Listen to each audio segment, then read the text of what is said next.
Você vai ver na edição de hoje do Fabico Cidade. A falta de espaço em Porto Alegre mobiliza ocupações urbanas. Obras do metrô da capital devem ficar prontas até 2020. Porto Alegre e o passado. Veja como a cidade se relaciona com seus prédios históricos.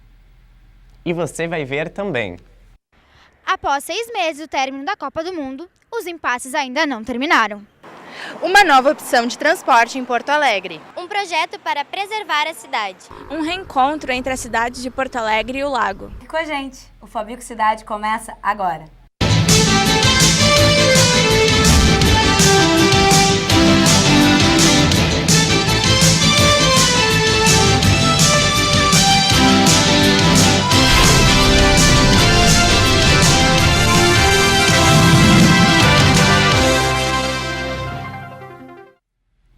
Boa noite, está no ar o Fabico Cidade, onde você acompanha as novidades de Porto Alegre e região.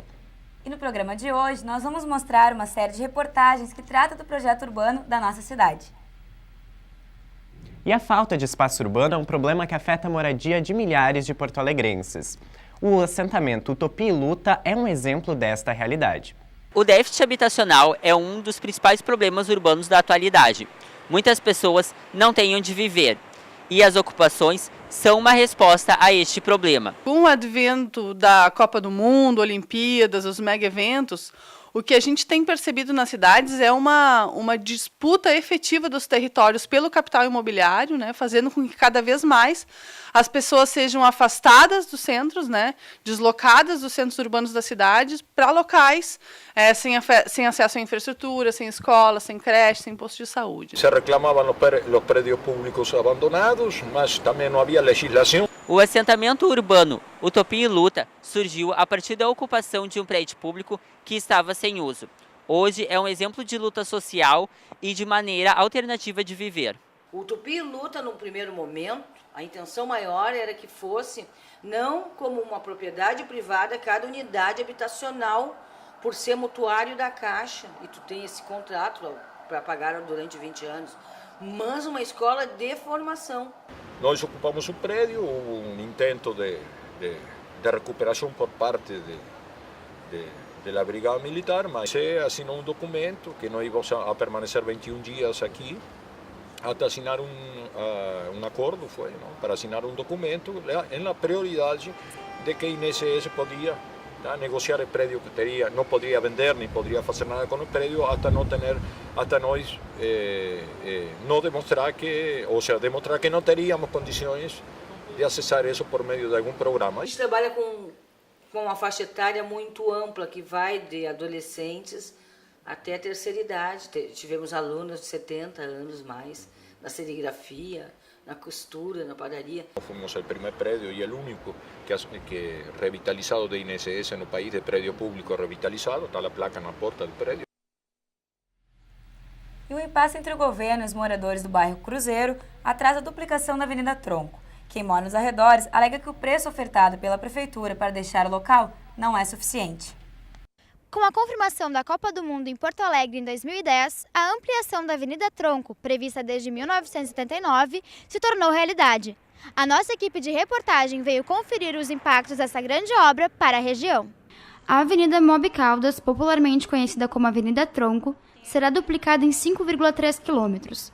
A obra, que vai do Hipódromo do Cristal até a Terceira Perimetral, afeta moradores das vilas Silva Paz, Maria, Tronco, Cristal, Cruzeiro, Figueira e da ocupação Gastão Mazeron, totalizando 1.525 famílias. Seu José mora há 74 anos na região, 41 anos no mesmo terreno, onde sua filha construiu uma casa há cerca de 5 anos. A gente mapeou as áreas que teriam que ser para reassentamento e entregamos para a prefeitura desapropriar essas áreas. Ela, de fato, desapropriou as áreas para reassentamento das famílias e cercou as áreas todas, né?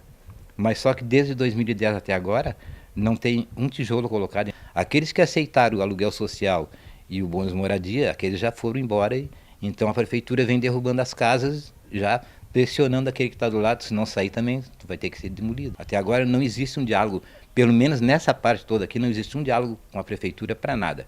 Eles nem têm, aqui eles nunca me procuraram. Na região, desde 1945, Seu Vilmar nasceu e cresceu no mesmo local. Aos 69 anos e com problemas de saúde, cada vez mais é pressionado a sair. Estamos no fim da vida e agora que eles resolveram atirar nós. Em meio a impasses, a obra não tem previsão de quando será concluída. A prefeitura foi procurada pela nossa reportagem, mas não quis se manifestar. E os moradores da capital terão mais uma opção de transporte público. Até 2020, deverá ser inaugurada a primeira linha do metrô da capital. Antiga promessa em campanhas eleitorais, o metrô de Porto Alegre deverá finalmente sair do papel. É o que diz o coordenador do projeto Metropoa, Luiz Cláudio Ribeiro.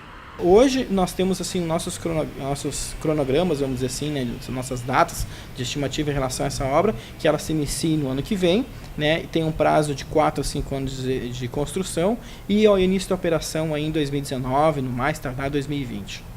O metrô de Porto Alegre integra o Pacto pela Mobilidade Urbana e vai facilitar o transporte de cerca de 325 mil usuários por dia. O metrô vai ligar o centro às zonas leste e norte da capital gaúcha. Serão aproximadamente 12 quilômetros e 10 estações. A previsão é que o intervalo entre as viagens seja de 2,5 minutos, a uma velocidade média de 35 km por hora. Segundo o coordenador do projeto, o orçamento da obra ainda não foi definido. Projetos de metrôs, como qualquer tipo de projeto de transportes, eles têm, dependendo do escopo, né, uma variação muito grande em relação aos custos, em relação aos preços. Falando assim em cifras de reais, os projetos de metrôs do Brasil, eles estão custando na ordem aí de 3, 4, 5, existe projetos de 6, 7, 8 até 10 bilhões, no caso de São Paulo e Rio de Janeiro. Ainda não há previsão para o início das obras do metrô. E o sistema de aluguel de bicicletas comemora 2 anos.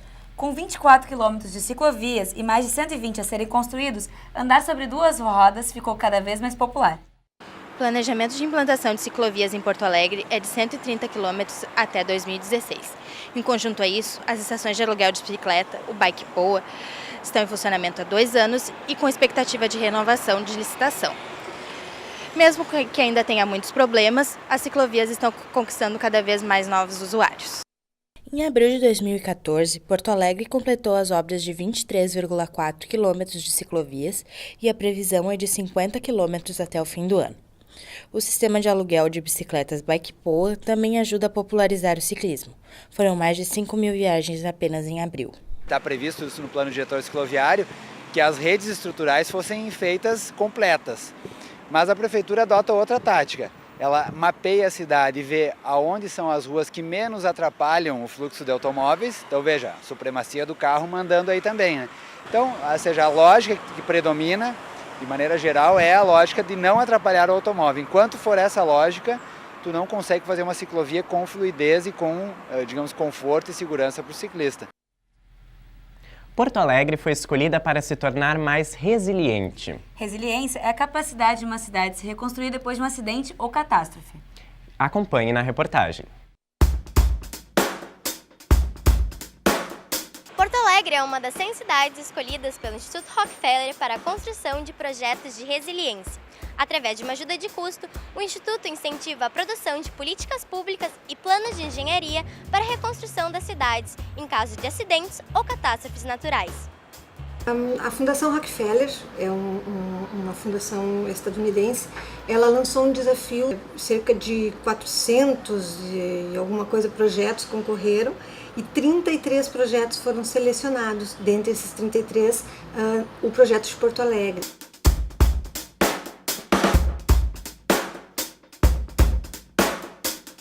Nós estamos nesse momento mapeando os potenciais e as necessidades da cidade e esse programa de resiliência, o projeto de resiliência de Porto Alegre, ele vai ser construído a partir disso e essas rodadas elas só se encerram em dezembro. Então, na verdade, esse momento de construção do projeto ele é um programa de 2 anos, ele está previsto para acontecer em 2 anos, né? E onde essa questão de fortalecimento das regiões, de identificação das áreas de risco, das necessidades. Então, a partir dali, um grupo grande de ONGs e de pessoas começaram a participar e a trabalhar no sentido de construir um projeto que naquele momento nos parecia que era um projeto mais de defesa civil, mas que em seguida se viu que era um projeto que somente poderia avançar se fosse um projeto profundamente inovador, profundamente ligado às tecnologias sociais, né, e sempre numa lógica de governança local, de participação social.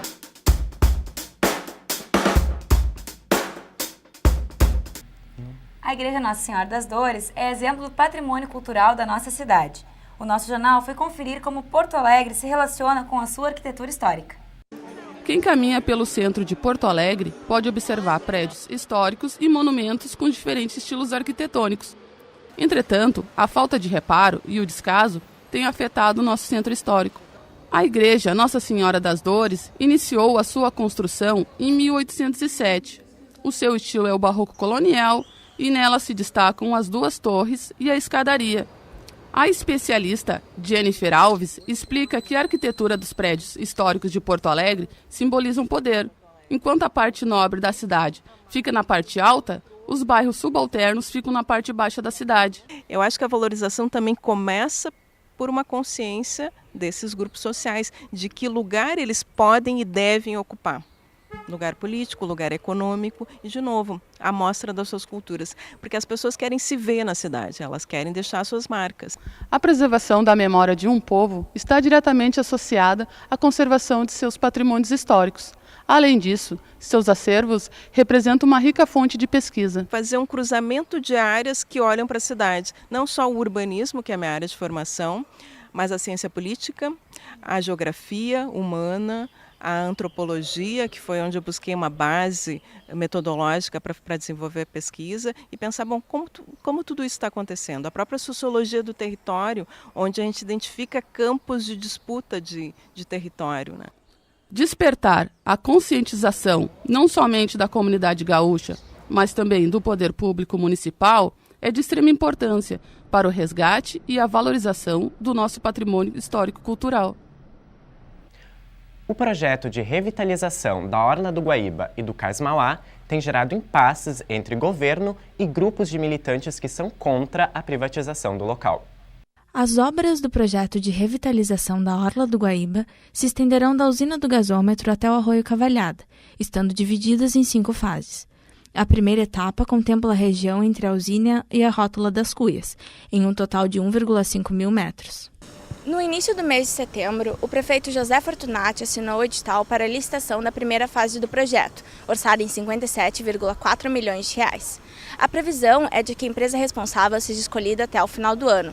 As obras devem começar em janeiro de 2015 e têm duração estimada em 18 meses. Entre as mudanças previstas pelo projeto estão a incrementação da iluminação e da segurança durante a noite, a criação de um bar flutuante, novas quadras esportivas, implantação de uma pista de skate, novos quiosques e áreas de circulação que ficarão mais perto do lago. A reforma na Orla do Guaíba vem acompanhada pela revitalização do Cais Mauá, que teve início em novembro de 2013. Contudo, ambos os projetos estão atraindo críticas de pessoas que temem a privatização dos espaços. O Cais Mauá, por exemplo, passará a abrigar torres comerciais, um hotel e um shopping center. O modelo de cidade que está se planejando para Porto Alegre e outras cidades do Brasil e do mundo, que a gente se posiciona contra, na medida que ele vai de encontro aos interesses das companhias privadas, que favorece mais ao lucro do que a utilização do espaço público, é o debate do espaço público dessa utilização com a sua população. A primeira medida para fazer com que a população ocupe a cidade é justamente abrir a cidade à população. A prefeitura, no nosso entender, mais do que firmar parcerias com empresas privadas, ela precisa justamente trabalhar no sentido de ter políticas públicas para facilitar esse acesso. A prefeitura não quis se manifestar quanto às declarações feitas pelo coletivo.